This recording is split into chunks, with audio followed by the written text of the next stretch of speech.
સુરતની ઓળખ સમાન જરી ઉદ્યોગ પર લગાવેલા 12% જીએસટીને સીધો જ 5% કરી દેવાતા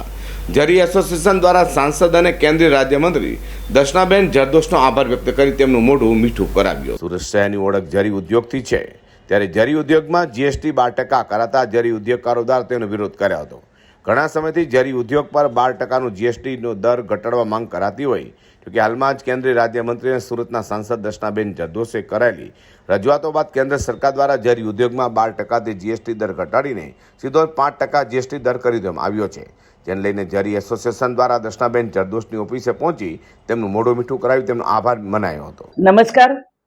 આપ સર્વના માધ્યમથી, મીડિયાના માધ્યમથી અમે સૌ દેશના પ્રધાનમંત્રી શ્રી નરેન્દ્રભાઈ મોદીજી અને નાણામંત્રી શ્રી નિર્મલા સીતારામનજીનો ખૂબ ખૂબ આભાર માનીએ છીએ। સુરતની ઓળખ એટલે જરીની અંદરના પ્રોડક્શનની અંદર વર્ષોથી સુરત પરંપરાગત રીતે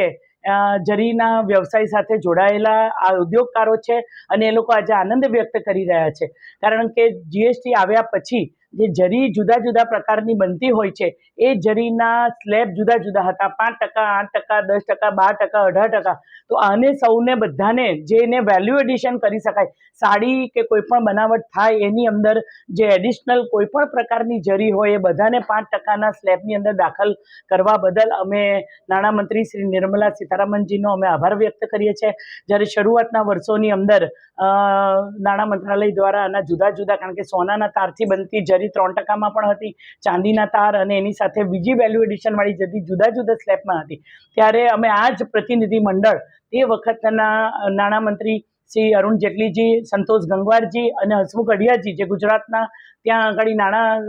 મંત્રાલયમાં કામ કરતા હતા, એની અંદર રજૂઆત કરી હતી। પણ સમગ્ર દેશની અંદર જુદા જુદા ભાગમાં, વારાણસી હોય, સાઉથ હોય કે કોઈ પણ જગ્યા પર આખા દેશમાં જ્યાં જરી વપરાતી હોય, એ જરીની અંદરના ઉદ્યોગકારોની ઘણા વખતથી માંગણી હતી કે અસમાન રેટને કારણે એ લોકોને, જે ઓરિજિનલ જરી બનાવનારા લોકોને એની અંદર તકલીફ પડતી હતી। આ તકલીફનું નિવારણ આજે જ્યારે આઝાદીના અમૃત વર્ષની અંદર પ્રધાનમંત્રીશ્રીના નેતૃત્વની અંદર નાણાં મંત્રાલય દ્વારા અને જીએસટી કાઉન્સિલ દ્વારા જ્યારે આ નિર્ણય કરવામાં આવ્યો છે, ત્યારે આ સર્વ